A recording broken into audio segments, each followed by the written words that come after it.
Halo semuanya, kami dari kelas KA kelompok 5. Kali ini kami akan membahas artikel berjudul Intellectual Capital Disclosure dan Kinerja Keuangan. Sistematik Literatur Review karya Nurlaili Fadiah dan rekan-rekan tahun 2023 dari Universitas Muhammadiyah Sidoarjo. Oke, jadi di bagian pendahuluan ini penulis itu ada menjelaskan kalau dunia bisnis saat ini itu berkembang dengan sangat cepat karena globalisasi dan teknologi sehingga menimbulkan persaingan antar perusahaan yang semakin ketat. Nah, setiap perusahaan itu nggak bisa bertahan hanya dengan mengandalkan aset fisik saja, tapi juga membutuhkan aset tak berwujud. Kayak contohnya pengetahuan, inovasi, kemampuan karyawan, dan itu semua disebut sebagai intellectual capital. Nah, makanya penting banget bagi perusahaan untuk mengungkapkan informasi tentang modal intelektualnya dalam laporan tahunan. Pengungkapan ini itu disebut Intellectual Capital Disclosure. Dengan ICD, ini dipercaya bisa meningkatkan kinerja keuangan serta nilai perusahaan. Tujuan penelitian ini adalah untuk memetakan perkembangan riset tentang ICD dan kinerja keuangan dari 2015 sampai 2022. Serta untuk mengidentifikasi tema dan kata kunci yang sering muncul dalam penelitian tersebut. Kalau ditanya apakah tujuan penelitian ini tercapai, jawabannya tuh iya. Karena penulis berhasil menemukan 16 artikel dari jurnal terakreditasi Sinta 2 yang membahas hubungan antara intellectual capital disclosure dan kinerja keuangan perusahaan di Indonesia. Oke. Di bagian kajian literatur dalam artikel ini, penulis itu ada bahas beberapa teori penting yang menjadi dasar penelitian. Yang pertama itu ada konsep Intellectual Capital Disclosure atau disingkat ICD.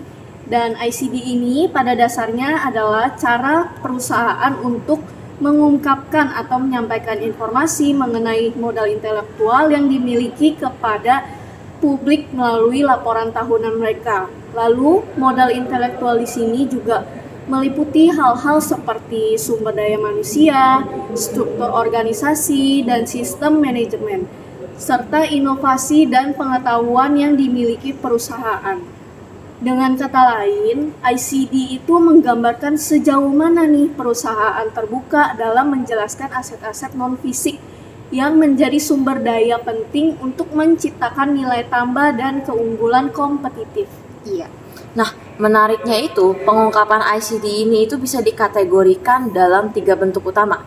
Yang pertama itu ada bukti, yaitu dia tuh pengungkapan dalam bentuk angka, data kuantitatif, tabel atau visualisasi yang menunjukkan kinerja modal intelektual secara nyata. Kedua, dia tuh berupa berita, yaitu narasi atau penjelasan yang biasa bernada positif ataupun negatif ya tentang kondisi perusahaan. Nah, yang ketiga itu ada arah waktu, yaitu pengungkapan yang berfokus pada masa lalu, kondisi saat ini, atau rencana masa depan perusahaan.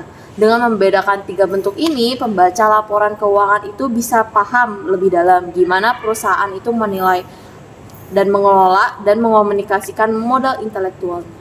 Selain ICD, literatur juga menyoroti konsep penting lain, yaitu Value Add Intellectual Coefficient atau VAIC. VAIC adalah metode pengukuran yang dikembangkan untuk menilai sejauh mana modal intelektual memberikan kontribusi terhadap nilai tambah perusahaan. Metode ini menilai 3 komponen utama. Yang pertama itu ada human capital, itu kayak kemampuan, keterampilan, dan pengetahuan karyawan yang berperan langsung dalam menciptakan nilai perusahaan. Yang kedua adalah structural capital, yaitu sistem, proses, budaya organisasi, dan infrastruktur yang mendukung kinerja sumber daya manusia. Yang ketiga adalah capital employ, modal finansial atau aset yang digunakan untuk menghasilkan keuntungan. Dengan mengukur ketiga komponen ini, VAIC membantu perusahaan dan peneliti menilai seberapa efisien perusahaan mengelola sumber daya intelektualnya untuk meningkatkan kinerja dan profitabilitas. Nah, selain teori tersebut, penulis juga menggunakan teori stakeholder sebagai landasan konseptual. Teori ini menjelaskan bahwa perusahaan tidak hanya berkewajiban untuk memaksimalkan keuntungan bagi pemegang saham saja, tetapi juga harus memperhatikan kepentingan para pemangku kepentingan lainnya, seperti karyawan, pelanggan, investor, pemerintah, dan masyarakat luas. Dalam konteks ICD, teori ini relevan karena pengungkapan informasi yang lebih transparan dan lengkap tentang modal intelektual bisa meningkatkan kepercayaan stakeholder terhadap perusahaan. Jadi, teori ini menegaskan pentingnya akuntabilitas dan tanggung jawab sosial dalam kegiatan bisnis modern. Oh iya, ada hal baru juga nih, dan hal ini juga cukup menarik karena yang dibawa oleh bagian kajian literatur ini yaitu penyusunan peta konsep ICD yang lebih komprehensif, dan penulis tidak hanya membahas definisi dan teori dasar saja, tetapi juga mengaitkannya dengan indikator pengukuran serta arah penelitian di masa depan. Jadi artinya kajian ini itu berhasil merangkum bagaimana sih ICD bisa diukur melalui berbagai metode, bagaimana hasilnya mempengaruhi profitabilitas dan nilai perusahaan, serta seperti apa tren penelitian ICD di tahun-tahun yang akan mendatang. Dan dengan begitu, bagian literatur ini bukan hanya bersifat deskriptif, tapi juga memberikan arah strategis bagi peneliti selanjutnya untuk mengembangkan studi serupa dengan konteks yang lebih luas.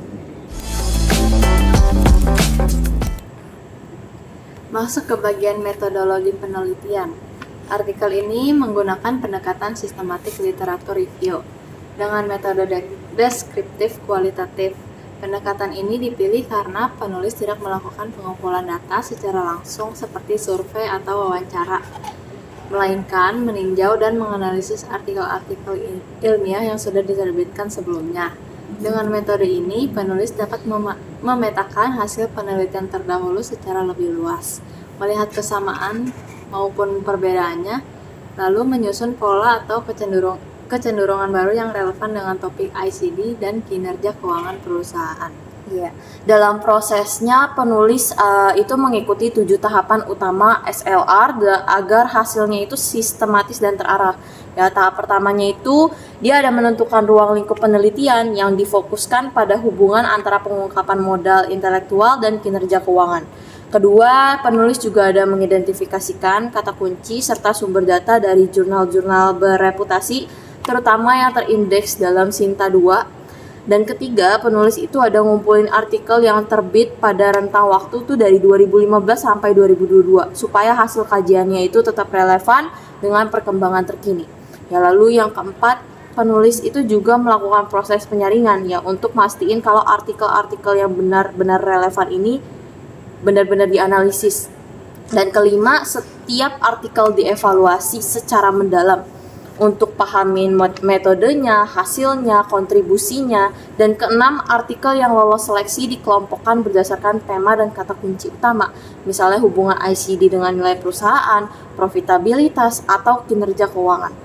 Nah, ketujuh, penulis itu menyusun sintesis hasil temuan untuk mengembangkan kerangka teori baru yang lebih integratif. Nah, dari proses yang tadi Prisya udah sebutin, diperoleh total ada 16 artikel ilmiah yang memenuhi kinerja penelitian. Artikel-artikel ini kemudian diklasifikasikan berdasarkan topik pembahasan utama seperti hubungan ICD dengan nilai perusahaan, kinerja keuangan, dan profitabilitas. Lalu, melalui analisis perbandingan antara penelitian, penulis dapat melihat tren penelitian ICD selama 7 tahun terakhir, termaksud arah perkembangan metode pengukuran dan dampaknya terhadap performa perusahaan di berbagai sektor industri. Jadi bisa disimpulkan, metodologi penelitian dalam artikel ini sudah sangat sistematis, terstruktur, dan relevan. Pendekatan SLR membuat hasil penelitian menjadi kuat karena didasarkan pada berbagai sumber akademik yang kredibel. Selain itu, metode ini juga memungkinkan penulis untuk mengidentifikasi kesenjangan penelitian yang masih terbuka dan merumuskan arah baru bagi studi tentang pengungkapan modal intelektual di masa depan. Dengan demikian, tujuan utama penelitian ini yaitu untuk memetakan arah dan perkembangan riset ICD terhadap kinerja keuangan benar-benar tercapai secara menyeluruh. Jadi dapat kita simpulkan kalau penelitian ini itu berhasil memetakan perkembangan riset terhadap intellectual capital disclosure di Indonesia Ya, jadi dia tuh memberikan arah baru bagi penelitian selanjutnya, dan semoga penjelasan kami ini bermanfaat dan bisa menambah pemahaman teman-teman sekalian tentang pentingnya pengungkapan modal intelektual dalam dunia bisnis modern.